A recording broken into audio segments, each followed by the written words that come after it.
बरसात के यही दिन थे। खिड़की के बाहर पीपल के पत्ते इसी तरह नहा रहे थे। सागवान के स्प्रिंगदार पलंग पर जो अब खिड़की से थोड़ा इस ओर इधर सरका दिया गया है, एक घाटन लड़की रणधीर के साथ चिमटी हुई थी। खिड़की के बाहर पीपल के नहाए हुए पत्ते रात के दूधियाले अंधेरे में झुमकों की तरह थरथरा रहे।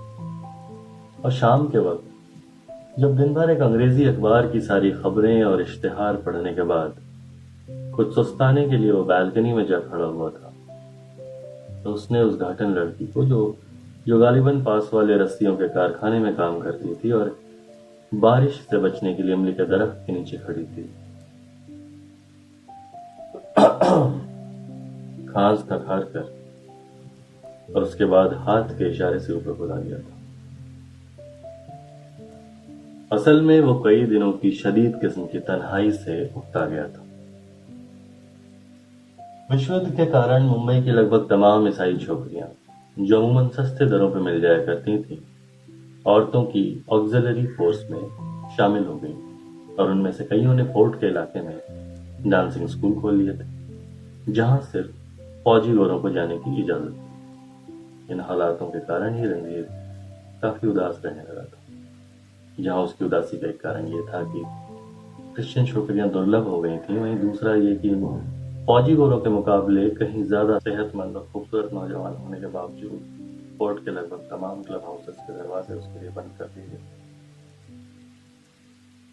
जंग से पहले रणधीर नागपाड़ा और ताजमहल होटल की कई मशहूर क्रिश्चियन छोकरियों के साथ जिस्मानी ताल्लुकात कर चुका था और इस किस्म के जिस्मानी ताल्लुकातों के अनुभव के अनुसार वो उन क्रिश्चियन लड़कियों के बारे में उन क्रिश्चियन लड़कों से कहीं अधिक जानकारी रखता था, जिनसे लड़कियां फैशन के तौर पे रोमांस लड़ा और बाद में किसी एक बेवकूफ से शादी कर लेती। रणधीर ने महज हैजल से उसकी ताजा ताजा अकड़ का बदला लेने की खातिर उस घाटन लड़की को इशारे से ऊपर बुलाया था। हैजल उसके फ्लैट के नीचे रखी और रोज सुबह वर्दी पहनकर अपने कटे बालों पे टोप तिरछे कोण से जमा कर घर से निकलती और ऐसे बागपन से चलती मानो फुटपाथ पे चलने वाला हर शख्स स्टार्ट की तरफ से कदमों में घुसता चला गया। रणधीर सोचता था कि वो आखिर क्यों इन क्रिश्चियन छोकरियों की तरफ इतना ज्यादा रीझा। इसमें कोई शक नहीं कि वो अपने जिस्म के तमाम दिखाई जा सकने वाली चीजों की नुमाइश करते हैं, बेफिक्रे से अपने कारनामों का जिक्र कर देते हैं, अपने पुराने रोमांसों का हाल सुना देते हैं, डांस की धुन सुनती हैं तो पांव थिरकाने लगती है। ये सब ठीक है, लेकिन किसी दूसरी औरत में भी तो ये खूबियां हो सकती हैं। रणधीर ने जब उस घाटन लड़की को इशारे से ऊपर बुलाया था तो उसे इस बात का हरगिज यकीन नहीं था कि वो अपने साथ उसे सुला भी सकेगा। जो तो उसके ऊपर आने के बाद उसके भीगे हुए कपड़े देखकर उसे ये शंका हुई कि कहीं ऐसा ना हो कि बेचारी को निमोनिया हो जाए। तब उसने उससे कहा था, सुनो, ये कपड़े उतार लो, सर्दी लग जाए। रणधीर की इस बात का मतलब समझ गई। उसकी आंखों में शर्म के लाल डोले तैर गए थे। फिर जब रणधीर ने अपनी सफेद धोती निकाल कर दी तो कुछ देर सोचकर उसने अपना लहंगा उतार दिया, जिस पर मैल भीगने के कारण और भी ज्यादा उभर आया था। लहंगा उतार कर उसने एक और रख दिया और झट से अपनी रानों पे धोती लपेट दी। फिर अपनी भिची भिची टांगों से अपनी चोली उतारने की कोशिश करने लगी, जिसके दोनों किनारों को जोड़कर उसने एक गिरह की शक्ल दे रखी थी। काफी देर तक वो अपने घिसे हुए नाखूनों से चोली की उस गिरह को खोलने की कोशिश करती रही, जो बारिश के पानी के भीगने के कारण और ज्यादा सख्त हो गई थी। जब थक कर बैठ गई तो उसने मराठी जबान में रणधीर से कुछ कहा, जिसका मतलब था, मैं क्या करूं, नहीं निकलती। रणधीर उसके पास बैठ गया और गिरह खोलने लगा। जब नहीं खुली तो उसने अपने दोनों हाथों से चोली के दोनों सिरों को पकड़कर इतनी जोर से झटका दिया कि गांठ सरसराती सी फैली और इसके साथ ही दो धड़कती हुई छातियां उसके सामने उजागर हो गई। एक क्षण को रणधीर को ऐसा लगा मानो और उसने अपने हाथों से उसके सीने पर नरम नरम गुथी हुई मिट्टी को कुम्हार की तरह दो प्यालियों की शक्ल दे दी। उसकी भरी भरी और सेहतमंद छातियों में वही गुदगुदाहट, वही गर्माहट, वही धड़कन, वही गर्म गर्म ठंडक थी जो कुम्हार के हाथों से निकले हुए ताजा बर्तनों में। उसकी मटमैले और कुंवारी छातियों में अजीब किस्म की चमक थी, जो चमक होते हुए भी चमक नहीं थी। उसके सीने के ये दो उभार ऐसा लगता था जैसे बारिश के गदले पानी में किसी तालाब में जल रहे दो दिए हैं। बरसात की दिन थी।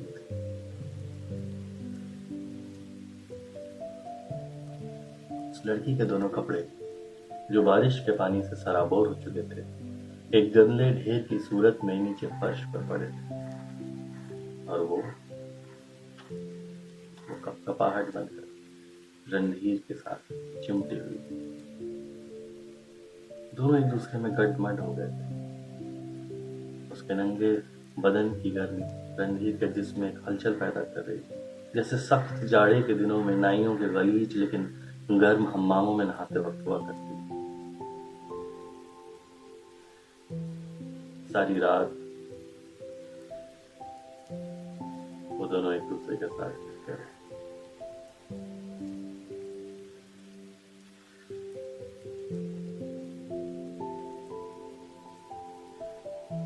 उन्होंने बमुश्किल एक दूसरे से शायद ही कोई बात की होगी, क्योंकि जो कुछ भी कहना था, सुनना था, वो तो हाथों से, होठों से, सांसों से बयां हो रहा था। सारी रात रणधीर के हाथ उसके सीने पर हवा के झोंकों की तरह गिरते रहे, और इन हवाई लम्हों से उस लड़की के बदन में एक ऐसी सरसराहट पैदा होती कि एक लहजे को रणधीर भी कपकपा उठता। इस कपकपाहट से रणधीर का पहले ही वास्ता पड़ चुका था। वो इनकी लज्जतों से भी वाकिफ था। वैसे कई लड़कियों के नर्म, नाजुक लेकिन सख्त सीनों से अपना सीना मिलाकर ऐसी बेशुमार रातें गुजार चुका था। वैसी लड़कियों के साथ भी जिस्मानी मुलाकात कर चुका था जो बिल्कुल अल्हड़ होती थी, जो उसके साथ लिपट कर घर की वो सारी बात कर दिया करती जो किसी गैर के कानों के लिए नहीं होती। वैसी लड़कियों के साथ भी रह चुका था जो उसे जरा भी मेहनत नहीं करवाती थी और सारी मेहनत खुद करती थी।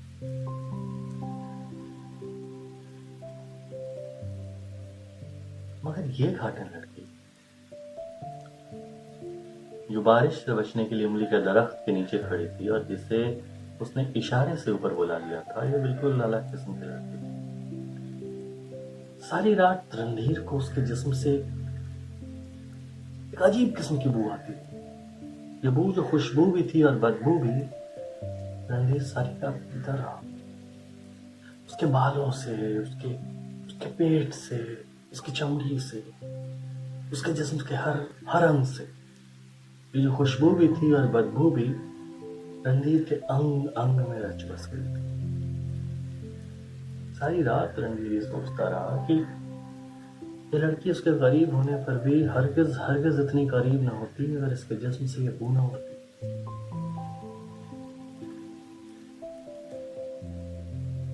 इस बू ने उस लड़की को और रणधीर को एकाकार कर दिया था। ये वो उसके मन मस्तिष्क की हर सलवटों में रेंग रही थी, उसके सारे नए पुराने अनुभवों में रच बस गई थी। और दोनों इतने गहरे उतर गए थे जहां पहुंचकर इंसान एक खालिस इंसानी संतुष्टि से सराबोर होता है। एक ऐसी संतुष्टि जो क्षणिक होने पर भी अनंत होती है। दोनों पक्षी की तरह हो गए थे जो दूर नीले आकाश में उड़ता रहने के बावजूद एक जगह स्थिर दिखाई देने लगता है।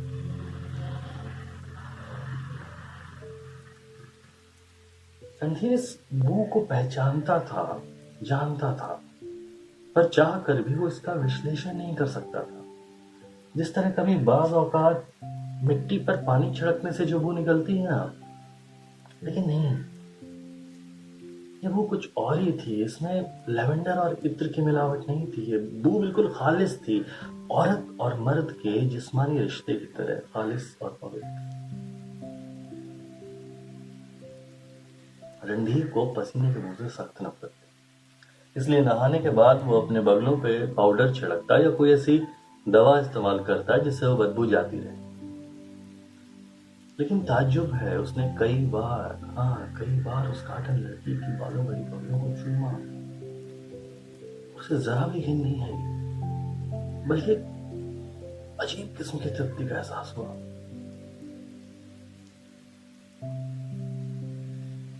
बरसात के यही दिन थे।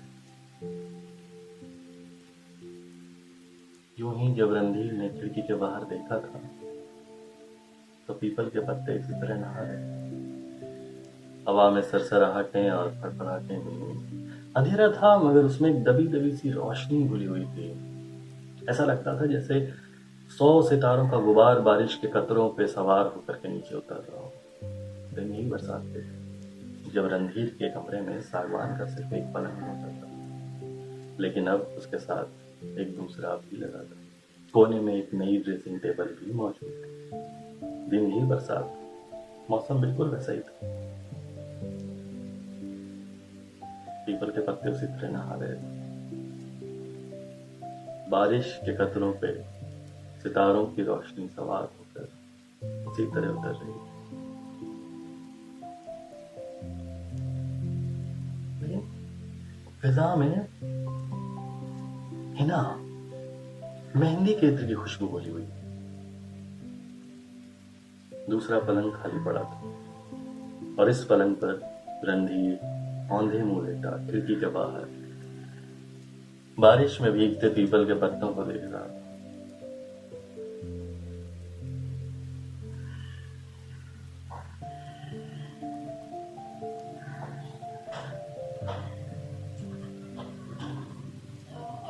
एक गोरी चिट्टी लड़की अपने नंगे जिस्म को चादर से ढकने की नाकाम कोशिश करते करते गालिबन सो गई।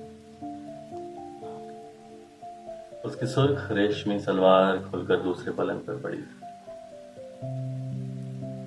जिसके गहरे सुर्ख रंग की जारबंद का एक कुंदना नीचे लटक रहा था। पलंग पर उसके दूसरे उतारे हुए कपड़े भी पड़े थे, एक फूलदार जम्पर, अंगिया, जांगिया और वो पुकार जो रणधीर ने उस घाटन लड़की के बदन में सूंघी थी। वो पुकार जो दूध के प्यासे बच्चे के रोने से ज्यादा आनंदमय होती है। पुकार जो खामोशियों से निकल कर बिल्कुल शांत हो गई।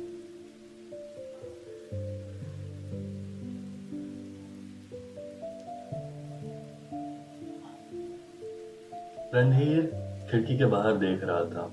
उसके बिल्कुल करीब पीपल के नहाए हुए पत्ते लरस रहे थे, लेकिन वो उन कंपनों से दूर कहीं दूर ऊपर आसमान में देख रहा था, जहां ऊपर गठीले बादलों में एक अजीब किस्म की रोशनी पड़ी हुई, ठीक वैसे ही जैसी उस घाटन लड़की के सीने में उसे नजर आई थी, जो राज की बात की तरह दबी दबी पर जाहिर थी। एक गोरी चिट्टी लड़की जिसका जिस्म दूध और घी में गुथे आटे की तरह मुलायम था, रणधीर के बिल्कुल पहलू में लेटी थी और उसकी नींद में मदमस्त बदन से हिना की खुशबू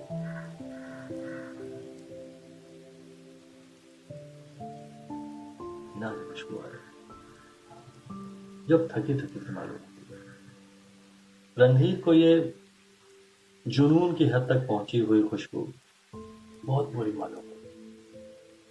उसमें एक तरह की खटास थी, जैसे बदहजमी की डकारों में होती है, उदास, बेरंग, बेचैन।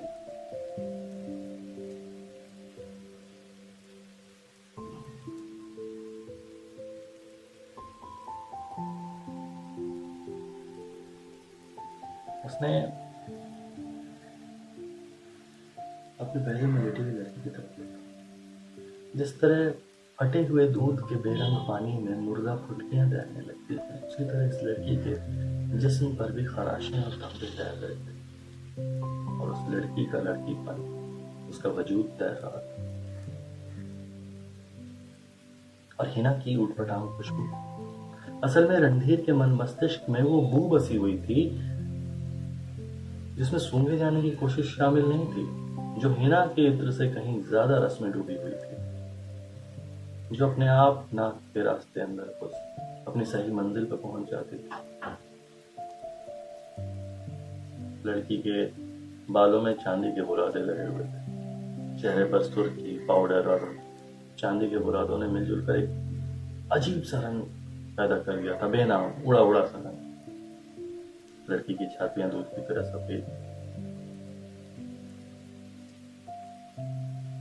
और तंग और कच्चे रंग की अंगिया ने उसके सीने पे सुर्ख धब्बे छोड़ दिए थे। उसके बगलों के बाल मुड़े हुए थे, जिस कारण वहां एक सुरमई गुबार सा पैदा हो गया था। रणधीर उसकी तरफ देखकर कई मर्तबा ये सोच चुका था कि ऐसा नहीं लगता जैसे किसी ने भी इसे लकड़ी के बक्से से कीले उखाड़ कर निकाला हो। जिस तरह किताबों पर दाग के निशान पड़ जाते हैं या चीनी मिट्टी के बर्तनों पर खराशें पड़ जाती हैं, उसी तरह इस लड़की के जिस्म पर भी खराशें और निशान थे। जब रणधीर ने उसकी तंग और चुस्त अंगिया की डोरियां खोली थी, तो उसकी पीठ पर और सामने सीने की तरफ पतली पतली गोश्त की झुर्रियां सी दिखाई दी और कमर में कसकर बांधे हुए इजारबंद का निशान भी।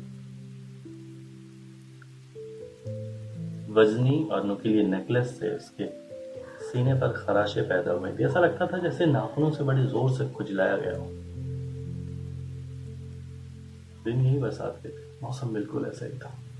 ठंडी ठंडी हवा चल रही थी और फिजा में हिना के इत्र की खुशबू मिली।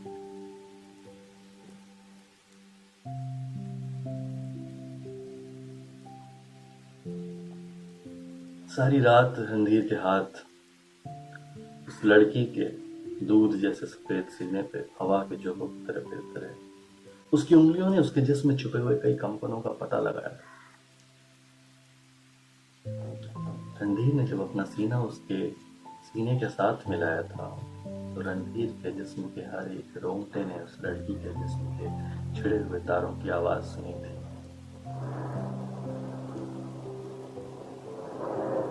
मगर वो पुकार कहां थी?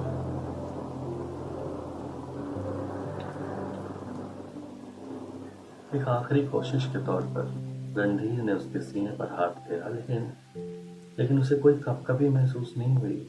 रणधीर की नई नवेली दुल्हन, जो कि फर्स्ट क्लास मैजिस्ट्रेट की बेटी थी और जिसने बीए तक की शिक्षा पाई, जो अपने कॉलेज में हजारों लड़कों की धड़कन थी, रणधीर की नब्ज तेज न कर सकी।